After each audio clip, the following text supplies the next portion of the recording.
Hi everyone. Today I am talking all about vitamin C, not vitamin C serums that you put on your skin, but a specific type of vitamin C supplement which has been shown to boost your skin elasticity, hydration and collagen levels. If you follow me on Instagram, you might remember I started trying this back in December and I did a 3-month trial on it till March. I was hoping to write about it a bit sooner, but this was for a newspaper, so I had to wait until they've published. But this is a supplement, Altrient. And I guess the first thing I need to say is I'm not being paid to do this. This is not an ad or a sponsored post. The brand got these trials about what their product could do last year. They invited me to try it out for myself. So they gave me a heap of the product to try for 3 months and put me through the various tests. So the first thing you'll want answered is, how on earth does this work? This stuff, I'll have to do a thing separately of showing you how you tear the sachet open, put it in a glass, swill it around and drink it down. It doesn't taste great. It looks a bit like orange snot. I think it was Caroline Harrens who said that rather before I did, but the phrase has stuck with me. She's been a fan of this for a while. And how it works is it's a very special patented form of vitamin C that means it's much more bioavailable to the body. Your body gets much more out of each dose of vitamin C than it does from, for example, a high street brand. I gather you get as little as 10% of what's actually in one of those average high street brands. You get up to 98% of this, and that is because of the special patented formulation where they have wrapped up the vitamin C in liposomes. Liposomes you might know from face creams, where they're used as a delivery system in face creams. What a liposome does is it encapsulates the product, in this case the vitamin C, the active ingredient, in a little bunch of fatty spheres. And that means that rather than it all being disrupted by your stomach acid when you eat it, this vitamin C in the liposomes gets through into your gut, is absorbed by the bloodstream, and your body can use much more of it. But how vitamin C works for your skin is that it provides a vital building block for collagen formation. And as you'll know, we all lose collagen in the skin as we get older. Having a lot of vitamin C can help those fibroblasts that produce the collagen to get going. And this vitamin C really seems to be able to help here. It's tricky because with vitamin C, there's a strong trend that comes out in all the newspapers, in all the health writing, that points out that vitamin C supplements do very little other than create expensive urine. Because our bodies can't store vitamin C, because it's a water-soluble vitamin, we may eat it and it gets flushed out of the body again.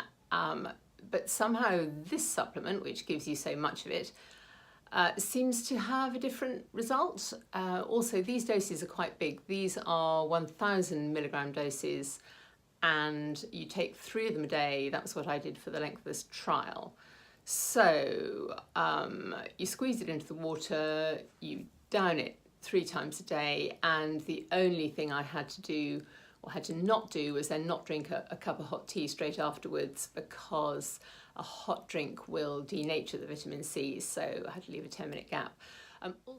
Also, I went along to have my skin measured at the Santi labs, where the director Tariq Karim does a good deal of measuring with some very specific machines that can gauge the hydration in your skin, its elasticity, and he's also got a Cortex machine, which is the kind of thing that can look with ultrasound into the skin and get an image of your collagen levels.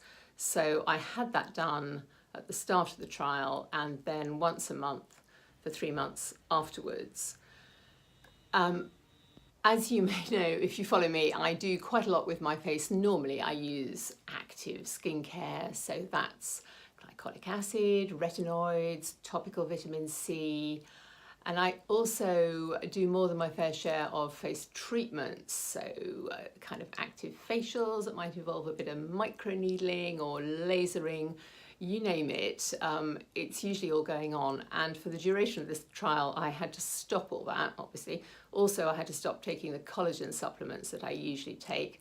And all of those things together, I feel, help keep my skin propped up. And I really thought that as soon as I stopped taking them, the supplements, stopped using the skincare, stopped doing all the treatments, my skin would kind of regress, that I would get, it would go backwards, if you like, in its quality for quite a while. And even if this vitamin C was so miraculous, it would take a long time before it picked back up again. So during the trial, all I used on my skin was a hydrating sunscreen during the day, and then a very plain night cream at night. No salicylic acid, glycolic, anything like that. And the first really interesting thing was when I went back to the Santi Labs for my 1 month assessment, my hydration levels had already improved.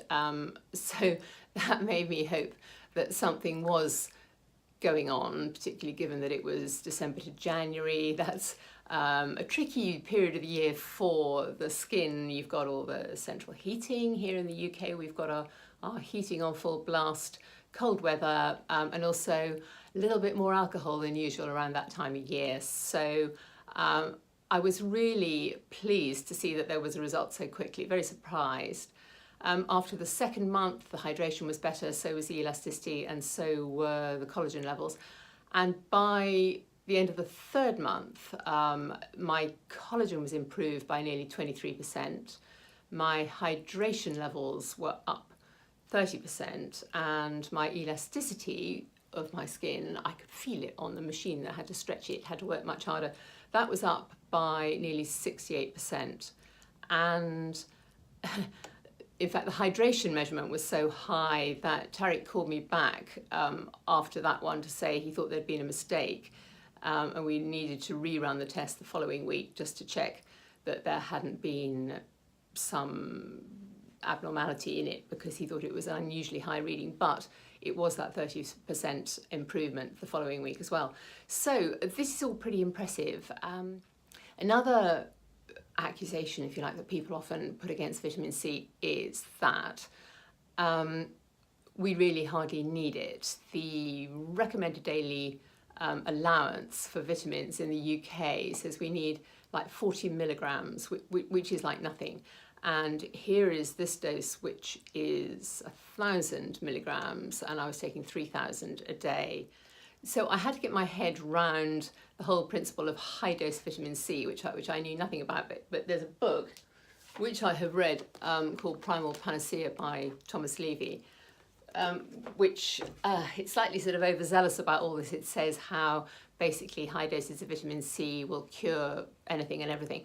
But it's fascinating the detail he goes into, the scientific data he throws up to support his assertions.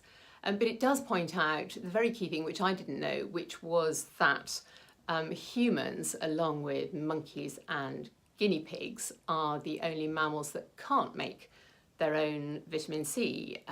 Cats can do it, mice can do it, and they do. And if you're a goat, you make yourself about 13 grams of vitamin C just to get through the normal processes that your body needs in a day.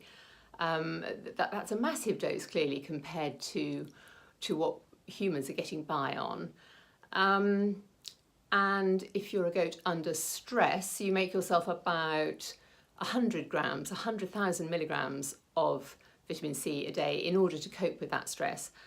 And we seem to think we don't need it. We do still have the gene that would allow our bodies to make vitamin C for ourselves, but somewhere along the evolutionary path that has been switched off.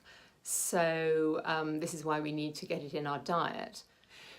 So I got great results from this, which was completely thrilling, and I was amazed, frankly, because all I had been doing was taking vitamin C, no extra supportive measures at all. And people have said to me since, is that such a big deal? And you think, well, yeah, it is. I mean, yes, you can get a boost in collagen from taking collagen supplements, but with this vitamin C, you get all the health benefits of it as well. I fended off colds to such an impressive degree that half my family has now decided to join me and they take this stuff, and I've been buying it in bulk ever since March.